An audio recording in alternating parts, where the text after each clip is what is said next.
All right, let's kick it off. Hey everyone, my name is Luke Allpress and this is Brandon. We will introduce ourselves more in a little bit, but thanks for attending or reviewing this CoSIN webinar series on follow-up from CoSIN 2025. So this is a session that we gave back in the Seattle CoSIN conference.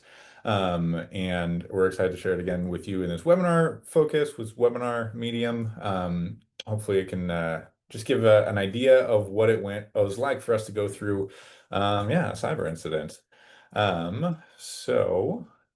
Let's introduce ourselves really briefly. One of us is a former teacher and a CETL and like oversees like data privacy and presentation. One of us is an Army vet who fights off the bad guys. And I don't know if you can see the two of us already, but you might be able to guess which is which. I taught math and physics and all those things for a while, and now um, yeah, I work in the IT department, but adjacent to it, just helping data provisioning and data engineering analysis, things like that. And over to Brandon. Yeah, I'm the Army vet. Really, I just wanted to blow stuff up when I was a high schooler, but then I ended up doing computer stuff in the Army and loved it, kind of, and here I am. I just recently finished the master's in IT management. I've been working in this district for almost 5 years now. Started in 2021 as a site technician and just kind of kept working my way up. And that little line at the bottom right there, thrives in chaos. I was in my prime when we were going through this, although it sucked. I really wish we didn't have to go through it, but You shut up. yeah, yeah, I'm glad Brandon's on our side.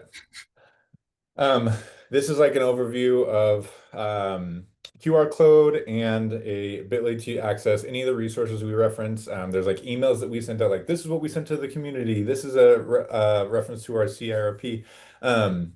All of that can be found at those links. Those are our email addresses. This slide deck can be found there as well. And also after the CoSIN event in April, there was a feature done on Brandon and this incident. And so there's a link to that article there. Brandon, I didn't tell you I put that on that slide, but it's too good of a picture not to. Okay, so when we were doing this live, we threw a Mentimeter up, but we will show this is the results that we got from the Mentimeter because we wanted to see who was in the room, let's calibrate this presentation to the experience that we have coming in. And so we wanted to look like maybe the difference between the individuals in the room, the CTOs, the cyber experts who are really excited to hear about a cyber incident, and maybe our perceptions of the readiness of our educational institutions as a whole. So personal cyber knowledge, people maybe humbly didn't like fully rate themselves all the way up at 5 stars, but you can see a pretty good nice hump towards the higher end of things. Like, yep, I think I know what I'm talking about. I think our personal infrastructure is good. Then when we get over to like, all right, how's the rest of our leadership?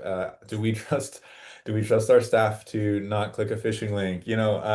And that one definitely got further towards the less prepared side. And then the bottom one was a fascinating, like a very flat, like, do we have a CIRP?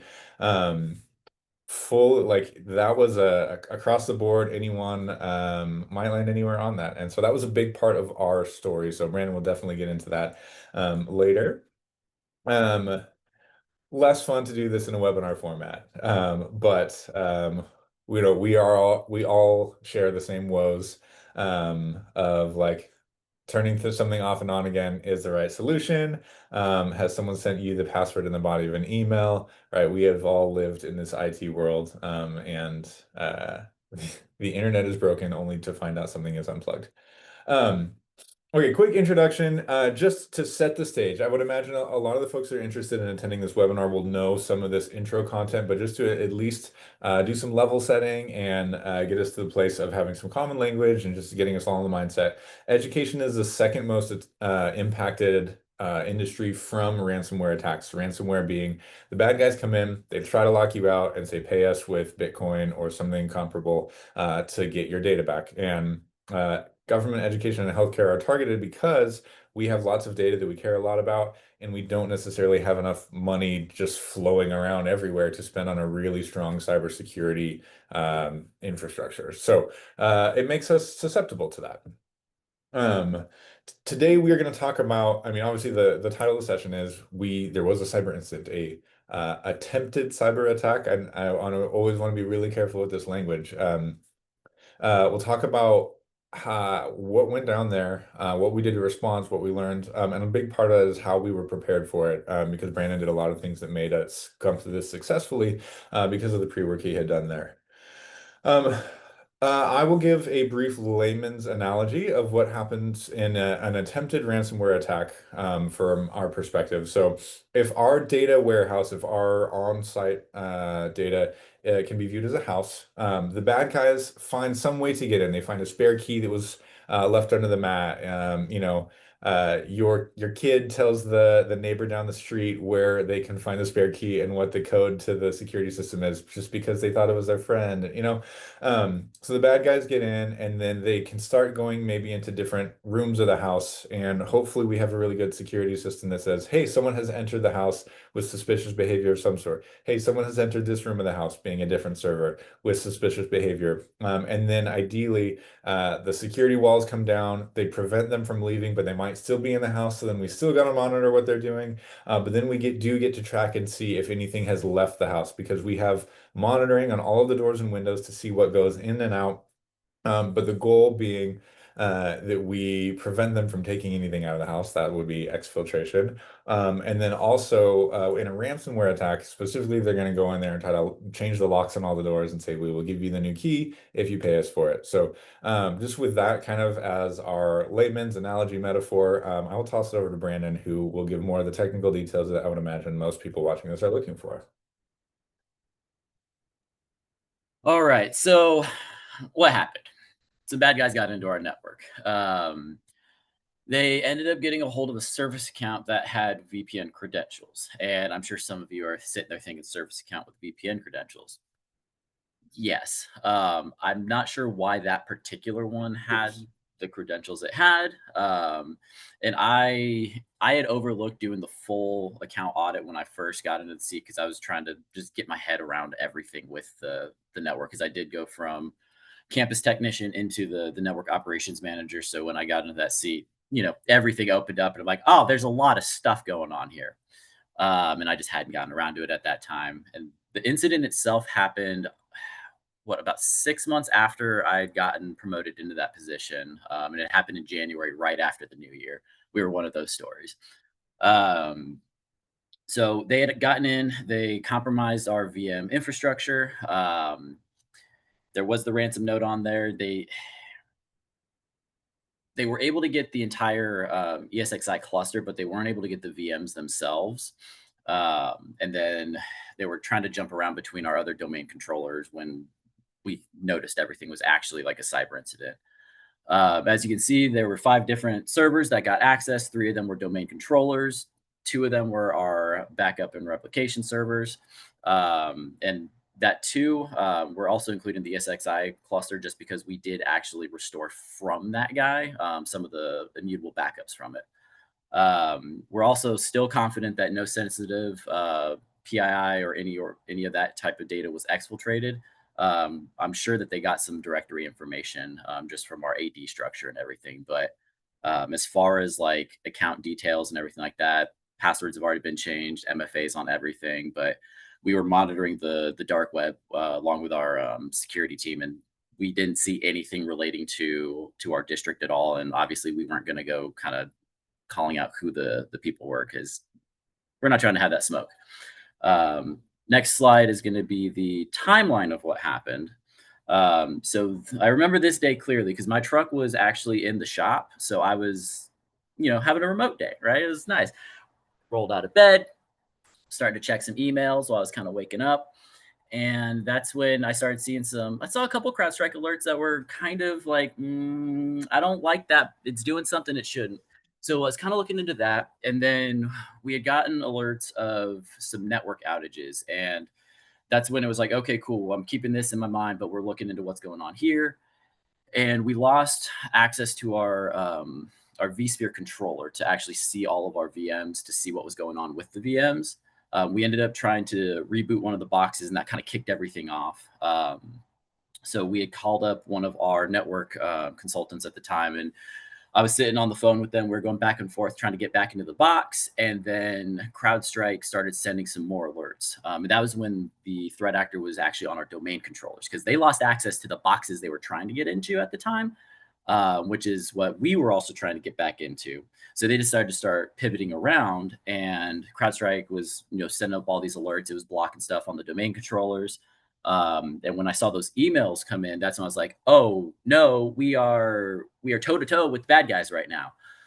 So I had one of my guys that was on site at the time just kill off VPN access entirely. We just cut everything to the outside world essentially. My boss came and picked me up, and by the time I got to the office around 8:45, so this all started between like 5:30 to 8:45. By the time I got into the district office, the bridge that initially started with myself and our network consultant had about 40 different people on there, ranging from people from his company. We had DHS on the line. I want to say the FBI was on there for the good portion of the day. Our insurance company was on there, and there was a couple other random people here and there throughout. But there was a lot of people on that call, and when I got in, that's when I kind of started dividing up the roles of who's going to be doing what, making sure that my guys are working with the sysadmin team from the response team, making sure that the feds are getting the information they need, we're getting information from them and the support from them that we need, and just kind of being that like command and control element for the entire process. Which later on, I'm going to explain how that was one of the big reasons, aside from the no data exfiltration, of why it cost us so little for our recovery stuff. We actually were able to get all critical services back up just before midnight that same day, because we were able to restore from our immutable backups. We did, however, lose some of our servers, which belonged to Luke and his team, which caused them some heartache for, I want to say, at least a month and a half Make sure you after. back up all your servers. That's my like one technical, like all of them. Like just don't, if you add a new server, make sure it's part of the backup. Yep. Yep. Um, yeah, we have refined our processes and policies to make sure that all servers that need to be backed up are getting backed up. Because we have a couple that don't need to be, but we have a continuation of the timeline on the next slide. This is kind of that big picture of the timeline of what happened. So day one, that was obviously the investigation. We were finding out what happened. We were trying to get services restored. We were also kind of letting people know, the people that needed to know what was actually going on knew what was going on, and then we had let all staff know that we were having some network issues, just because we wanted to make sure that we knew the full scope of the incident before we started kind of raising alarms and everything like that. I don't like making panic for like unnecessary panic. Day two, we had the network restored. So this happened. I want to say we are going into the weekend. I can't remember exactly the days. It's been a while. Um, but we had gotten the network fully restored. School was able to happen the very next school day. Um, they were still being told it was just a network outage. There were still services that were impacted, obviously. So they were kind of rolling with it. The rumor mill had started already, just because the notifications were outside of the normal. Because usually I let them know pretty quickly when stuff is happening, but that day it was all hands on deck, and they didn't actually get a notification until later on in the evening. So rumors had already started going. Day 3 to 6, we were kind of auditing logs. We were rebuilding DNS. A lot of the because our DNS servers got hosed during that incident as well. They were not caught in backups. That was really fun.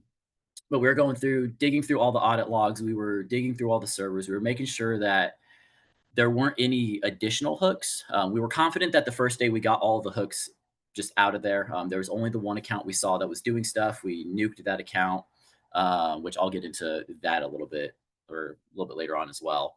And we were just kind of just digging through, trying to find all the information we could while also continuing to shore up our defenses. Day 7 is when we actually let them know what happened, and we have I believe, an example email on the next slide that will show. And all these slides are available in the link. We dropped the link in the chat, and then At the end of the slide, they'll be as well.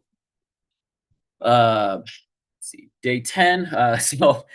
So with the student passwords, that one was fun. I won't go into the details about how our stuff is all set up with that, but essentially we had to change all 10,000 something student passwords.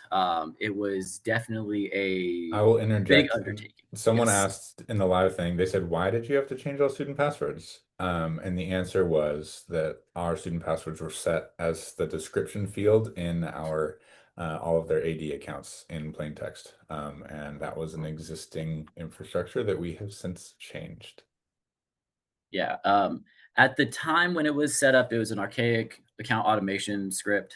It worked. It did what it needed to do. However, we needed something secure and less, archaic. It's the same old story that most IT professionals have come across at one point or another.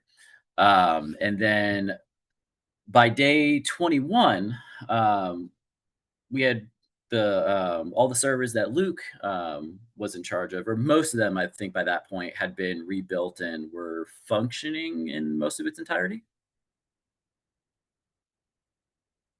All right. So next slide. This is going to be the example email that was sent out to staff. I'll leave it up for a moment. That way y'all can scan through it. I think an interesting part of this that is a really important feature of this is not oversharing things. We didn't want to expose ourselves to any liability. We've avoided the word cyber attack. We never made any reference to data leaving or any sort of breach, anything like, yeah, we never used the word breach.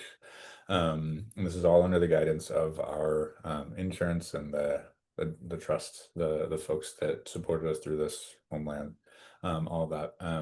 But it was also really important to let the community know what was going on. So striking that fine balance, we had a lot of communication back and forth with our leadership and the balancing the IT realities with what the leadership wants to communicate and needs to communicate for the well-being of the community. It was lots of back and forth there. It was done by other members of the team that aren't a part of this right now, but were really clutch with everything public facing.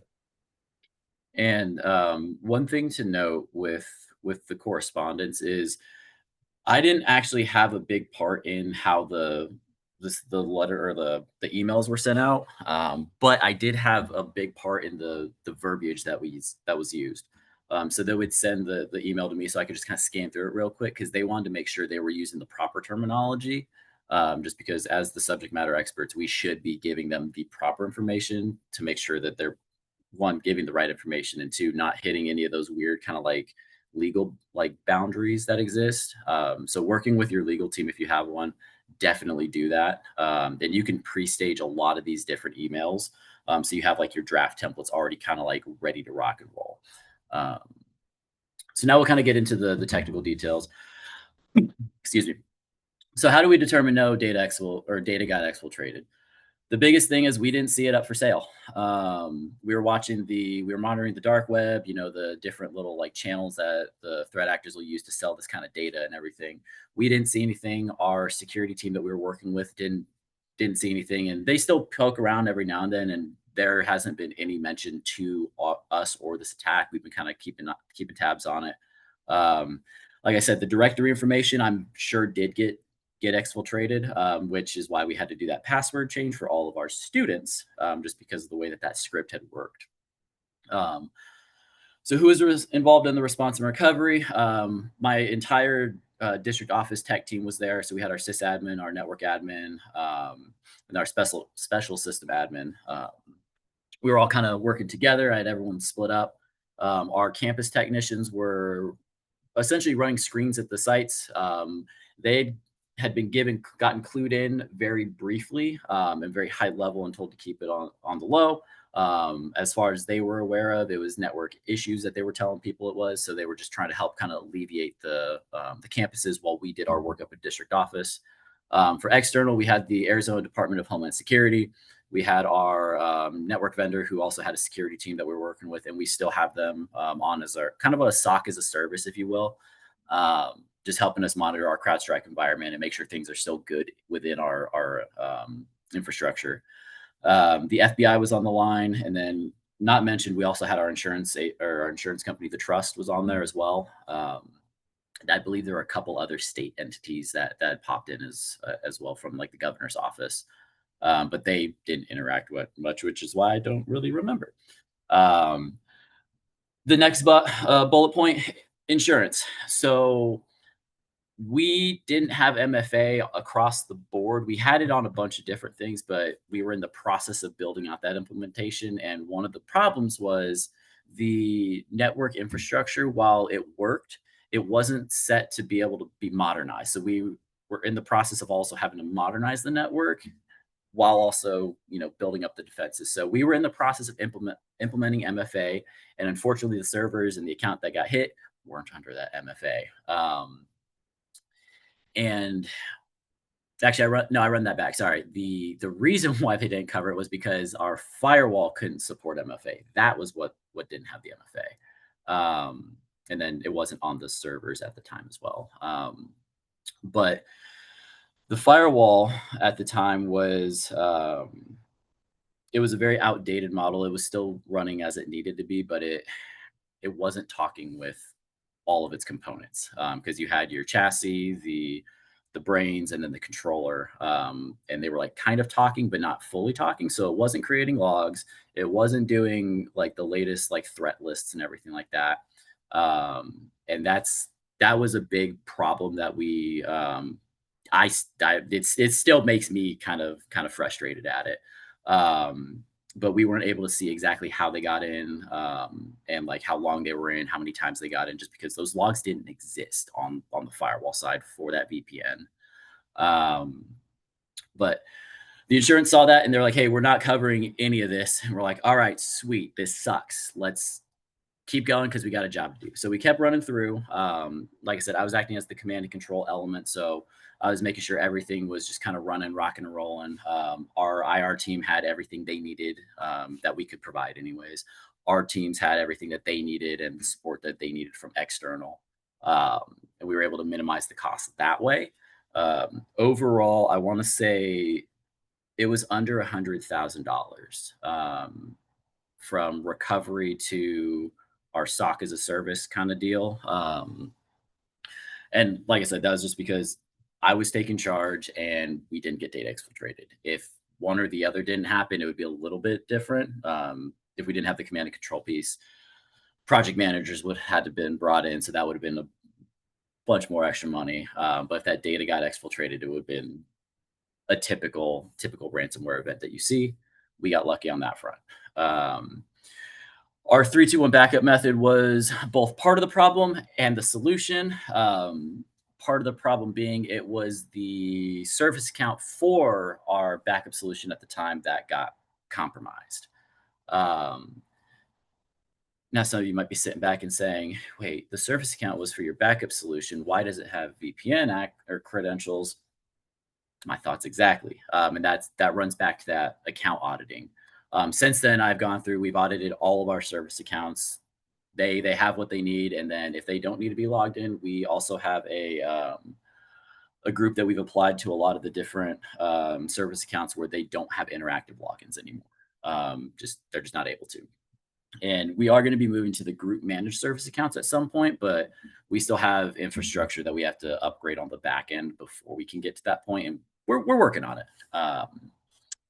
Next slide.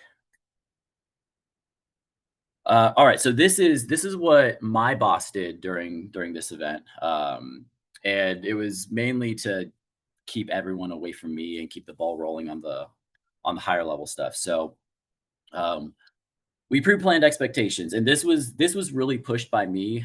She just facilitated getting me in front of everyone that needed to hear this. So we actually had a presentation, and I have an example slide on the next slide, from that presentation, where we pretty much showed them that, hey, it's if not, or it's when, not if, we get hit. And they were just kind of sitting there like, what do you mean? Kind of dug into there's a million and one different ways to get through, get in, and kind of ran through like how it would impact. But then there's a plan with it.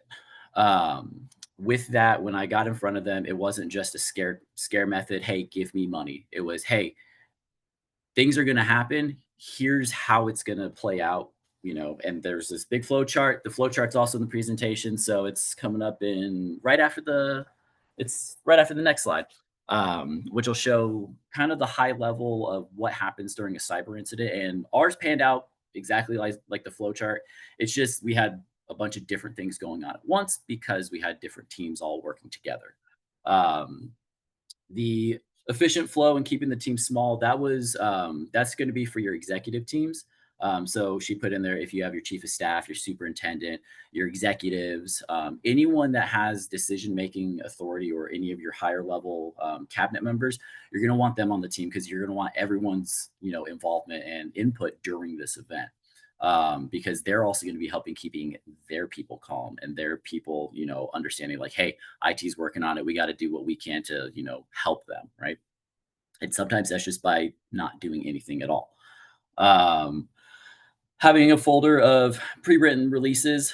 This was recommended by our lawyer, and then also by me. That way we can make sure that even if there's like absolute chaos, everything's on fire, we don't have to worry about potentially saying the wrong thing, and then we have lawsuits coming, or we have people saying, hey, well, what's going on over here? So pre-stage a lot of this stuff, and AI can help with a lot of it as well at this point, depending on regulations in your industry or your organization. um, but yeah, start now, start pre-staging things and getting things ready, so that way when the chaos happens, you have all your equipment ready to rock and roll. All right, so next slide will be the example from our kind of like, hey, we need to be aware of this. And I briefed it just as it was written. And I put the knee-jerk reaction in there just because I do know that when people get panicked, when they're in the hot seat, knee-jerk reactions kind of become a thing, but they don't always help. Um, and remaining cool, calm, collected, that is number one. You gotta keep your cool. And if you're not able to, that's perfectly fine. Find someone who is, and put them as the incident lead, because you need that person who's going to be that central point of information to be cool, calm, and collected when everything's on fire. Um, the second bullet is something I say a lot: trust the process. You can't always trust the process if you didn't make sure the process is good. But with the process that I'm referencing, it's going to be our cyber incident response plan. And I just keep reiterating that to our executives because they've seen the plan, they've seen it in action, they know that it works. So when things start kind of getting ramping up, we just say, hey, remember, we have things in place to help with this. Supporting the incident commander, that's a big thing that we needed from the executive cabinet. And they were all on board with it when we briefed it. We went up there, we said, hey, this is how things will pan out. Boom, boom, boom, boom, boom. And then by the end of it, they did have some great questions. And then they were like, hey, listen, the district's in your hands. And I was like, all right, cool. Um, the fourth bullet, follow disaster recovery plan, just kind of that stuff. And that highlighted bullet right there, that's all right. So that highlighted bullet right there, the we provide scripts and templates of what to share, that goes back just to making sure that the right terminology is being used. Because even though like you have some brilliant people that could be working in your executive suites, they might not know the difference between a breach and an incident, right? They might not notice or know the difference between like um, a DDoS or a phishing email, right? So you just want to make sure that when you're providing them the scripts and the templates, that it has the proper terminology and what they're going to need, so they have minimal stuff that they have to do, that way they can focus on other stuff. The other thing, this is a me directive: do not pay the ransom. I don't negotiate with terrorists. If your organization does, then follow your organization's guidelines. However, I do not. Well, I follow my organization's guidelines, but I don't pay ransoms. This slide right here, this is the flow chart that I made. It does have my contact information down at the bottom. The email is going to be the best way if you have follow-up questions.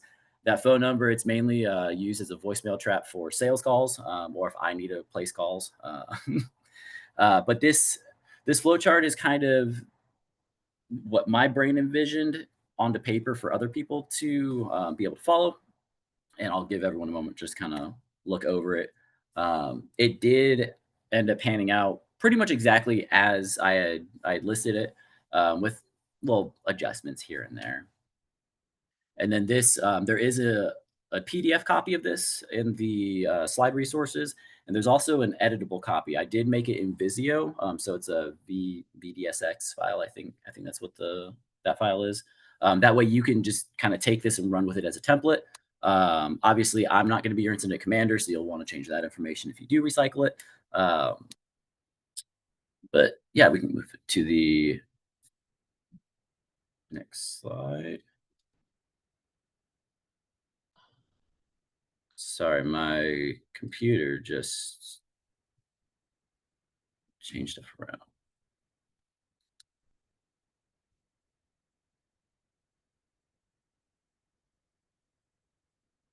Okay, my audio is acting up. So are we still able to hear me? I can hear you good, just can't see you. Okay, okay. I don't know what just happened with my I'll stuff. keep rolling. Audio's the more valuable. I mean, I love seeing your pretty face, but the audio tells the story. Luke, would you be able to take over this slide while I figure out my audio situation? Perfect. Okay, so some of the things that we are proud of, like the reason that we treat this as a success, the reason we're willing to give a presentation about this is because so much went well. Someone found a compromised account and got in. Yes, that is a bad thing, but everything around that is pretty strong. Brandon had already prepped our leadership about it. He had a CIRP. He had the team in place. He didn't get flustered. He followed the process. There were backups, enough backups in place, even though, one got compromised, like there were some things that were not 100% perfect about it. He had multiple backups. And so we were able to restore really quickly. All essential services were back up by the very next day, which is amazing. Um, Great. I think I just said all of those. Low recovery costs. Okay, so one really key part of this is that Brandon, again, has the knowledge and expertise because he has been in the industry long enough that we didn't have to outsource a lot of the things. He keeps saying that, he was able to act as the response command of this. That keeps costs really low. And so when we debriefed with our vendors and the support that we had afterwards, that was something that they definitely noted. They're like, they didn't have to provide someone else to be that link between everything because he was able to be that. So sorry everyone, we aren't sharing. But Brandon was a really valuable part of that. I mean, that'll be part of our conclusion is like, what do you do if you don't have a Brandon? Um, Brandon, if you feel stable enough, anything else you want to add that I didn't cover from those? Perfect. No, I think you hit it all on the head. Okay, this All one's right, for you for so sure though. oh yeah. I got this one. I think I got the audio, the AV stuff figured out. All right, so what do we improve after? Obviously, our backup in and account auditing. There was a tool I used, and I have to say it slowly because it definitely sounded really funny when I said it fast. Um, it's called Ping Castle. I'll put that in the chat as well. Um, that's a tool I used. It's a open source tool just to kind of audit my Active Directory environment. Puts a whole bunch of different information, but I was able to see which service accounts I had, which ones had permissions to where. It was great. We also have a different backup solution. It's not that the backup solution at the time was a bad one. The product itself is good, but it required too much work on our end for the size of our team. So we went with something that's a little bit more like hybrid cloud managed. Um, we also went through and cut down a lot of our service accounts and scaled them back, made sure that if they didn't need to be logged into, they weren't able to be logged into. None of them have VPN account or credentials. All of them are locked behind MFA. All of our servers are behind MFA. Staff accounts, all that good stuff. So we went through and tidied up all of our account stuff. We refined our cyber incident response plan because you always have to keep refining it. It's not something that you just make once and you just let it sit for 27 years. It's almost like every other month you got to be looking at being like, oh, now we got to kind of modify this. We got to change this because technology is changing. So make that a living document.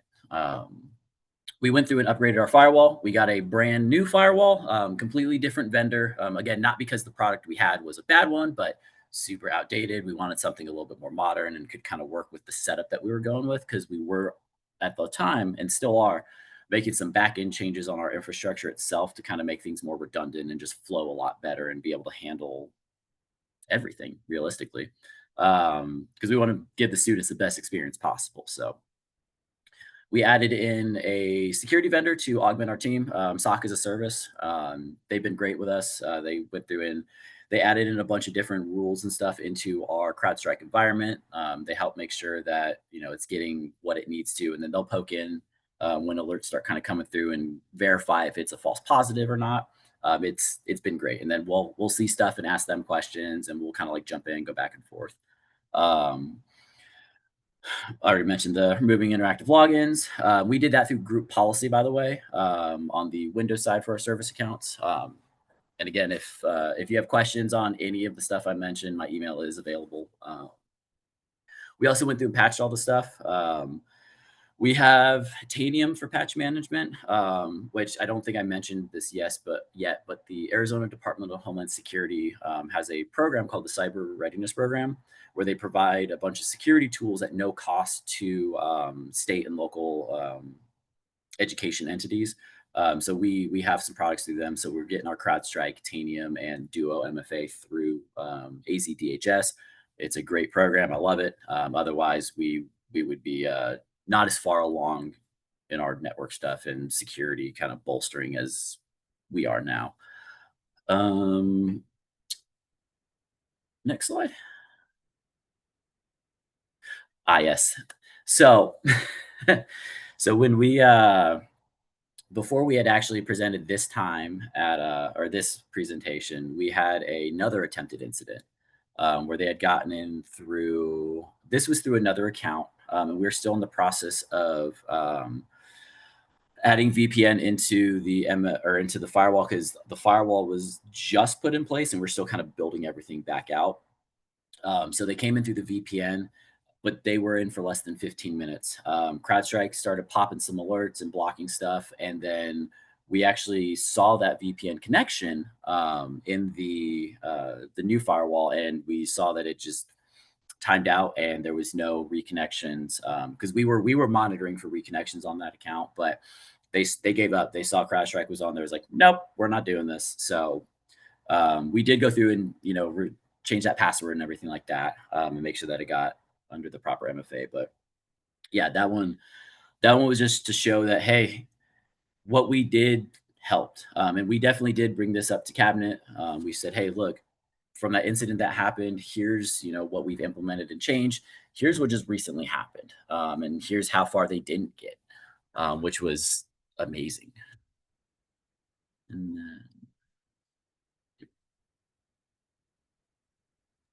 All right, I this think is this is my cue to take back over. So, in this live session, we gave some chance to like discuss in groups, talk to people around you, etc.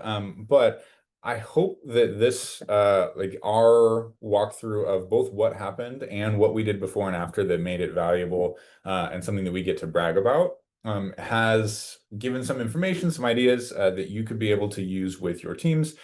So these are some questions that should be useful for you to think about if as you consider preparing or auditing or responding your own cyber incident response plan. So what would you want to do? These are a lot of the things that are the practices that we either have or learned or improved. Make sure that you always know which accounts exist, what they can access, trim off anything that is not needed. It is not the most fun task, but it is one of the most valuable ones. Shoring up all of the cracks in the wall that keep the bad guys from getting in. We really are grateful that we did that leadership presentation to let them know that it's not if but when, so that they weren't startled when it happened.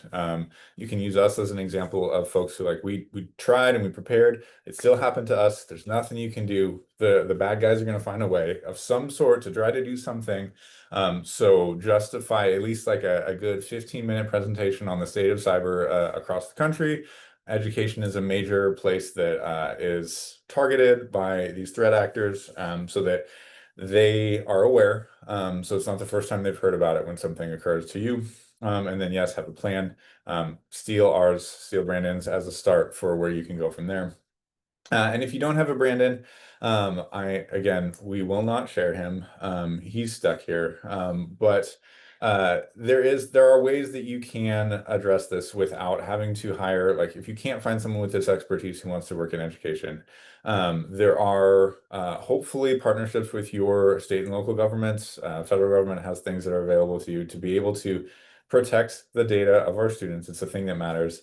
Um, yeah, I mean, getting an MFA in place everywhere you possibly can is one of the most valuable things. Brandon, do you have anything to throw of like funding wise? Like, what can you do if we have limited funds and we don't have a Brandon? Like, what would your what do you got?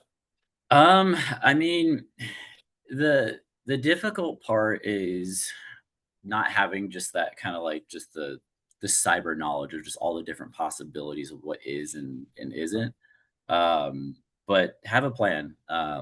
You can find a whole bunch of different resources online, and I should probably just make like a little quick guide of like, hey, what should you be checking to make sure your stuff is good? But the biggest things, make sure your backups are good and that they are backing up and that you have an immutable backup. I know there's new terminology going around that's better than immutable. I haven't committed it to memory yet, but there are better ways to do it. But make sure your backups are good. Make sure your Surface accounts are locked up and that your accounts have MFA, your servers have MFA, right? And if it is something where it's like a cost thing, make sure your critical servers have MFA and your critical service accounts or any accounts that have admin privileges, right? Because you can look at trying to do scaled stuff. It would be better to have everything with MFA, but if you're on a budget constraint, you do need to still try to make some steps forward to secure your stuff. Um, and then have a plan. I mean, the other big thing is just having a plan and knowing what to do when everything kicks off. Um, you can use that flow chart if you want. You don't have to reinvent the wheel because there's 27,000 people, random number, that have made the same presentation that we've given. I'm sure, but there's a lot of resources. You don't have to reinvent the wheel, but you can take stuff and tailor it to your organization. But you definitely want to have a plan. You always need to have a plan at the bare minimum. Um, And thanks for sharing that link in the chat to Cosen's website about cybersecurity resources because Free resources. there's a great robust network of folks who can contribute some to that. So that is another next step after this. Like, okay, we got to get our house in order. Let's start working through some of this. Um, Last slide, we'll not walk through this, but here's 6 different things to do some sort of audit of like, all right, over the next 6 months, what is 1 or 2 steps we can do to make every single one of these just one notch better than they were at this moment, right? This can be some sort of catalyst, some sort of call to action for you and your team to say, all right, we don't have to do everything. We can't hire a Brandon, but let's make this, let's have a CIRP. Let's audit our backups and make sure it touches everything, or make sure, make a third backup solution, your hot, warm, cold. Like, do we have all of these? So hopefully that can be something that you can take some good action steps on. If you do have some questions, you can throw them in the chat. It's been available the whole time. Here is our final contact us slide. That QR code and the bit.ly there will get you access to the resources that we've provided, the sample communication that we sent out to the community, the incident response plan, etc. And I wouldn't have a lot to add if you emailed me, but I bet Brandon would. So Oh yeah, yeah. Feel free to email me with any additional questions. And so I tried to remember at the end of our panel at the Coast in 2025 in Seattle. There was a bunch of great questions, and unfortunately, I can't remember all of the questions that we had. It was great back and forth, but there was one that seemed to be a recurring topic, and it was how to get buy-in from your executives and everything. And that one is pretty difficult, but there's some things that you can do to kind of help. You don't have to be a people person either. You just need to be able to speak in their language. So or a couple of things you can do to help get yourself buy-in as you're kind of developing this plan, right?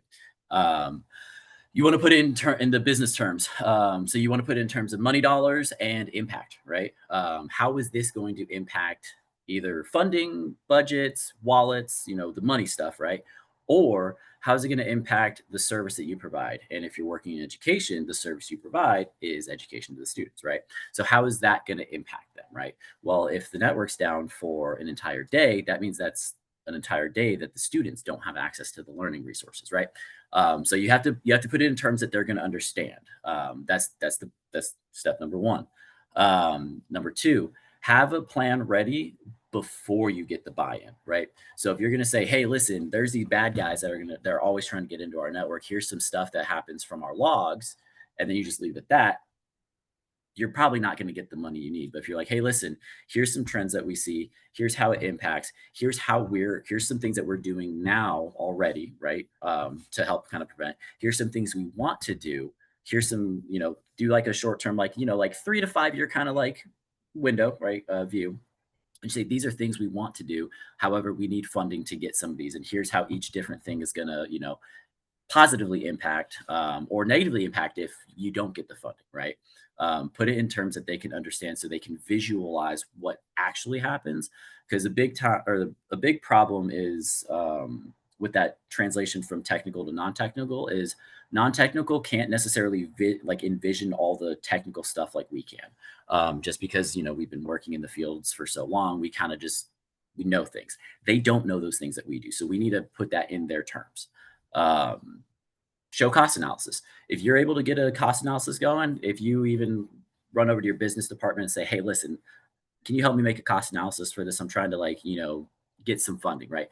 I am sure that someone in that business office will be willing to help you, create something like that, especially if you show interest in their job about it, because people want to talk about their job, right? So kind of just build that relationship. You'll be able to start getting a little bit more buy-in from just people in the departments as well. That does go a long way. um, Another thing, transparency. um, Keep your staff informed. You don't have to tell them all the nitty gritty. You don't have to tell them all the dirty details, but give them, just clue them into what's going on. If there's network issues going on, just be like, "Hey, we're experiencing some network issues, blah, blah, blah, blah." Over time, that does have a very positive effect. Because I started doing that when I was a site technician at the campus I was at, and I still do it now. It's a little bit different how I do it now. It's not just sending out all staff emails on blast. We're going into a more newsletter kind of format, just so that way we reduce the amount of scrolling the staff has to do. We can keep it like really short and condensed, but we just keep them in the loop on what's going on. And when staff has left our organization, I haven't personally heard it, but my colleagues have, where they'll be chatting with former staff members and they're like, "Yeah, it's like night and day with the IT department in terms of just knowing what's going on." Because they would go from us to another department that doesn't keep their people in the loop. So just that little bit of transparency goes a very long way in building that trust between your staff and your higher ups. Um, yes, that's about all I have for the buy-in off the top of my head. But yeah, if there's any other questions, definitely drop them in chat. If not, y'all have a wonderful, wonderful day. There you go. Thanks everyone for participating. Yes, and thank you for listening to me talk for almost an hour. All right, we'll call it. Thanks everyone.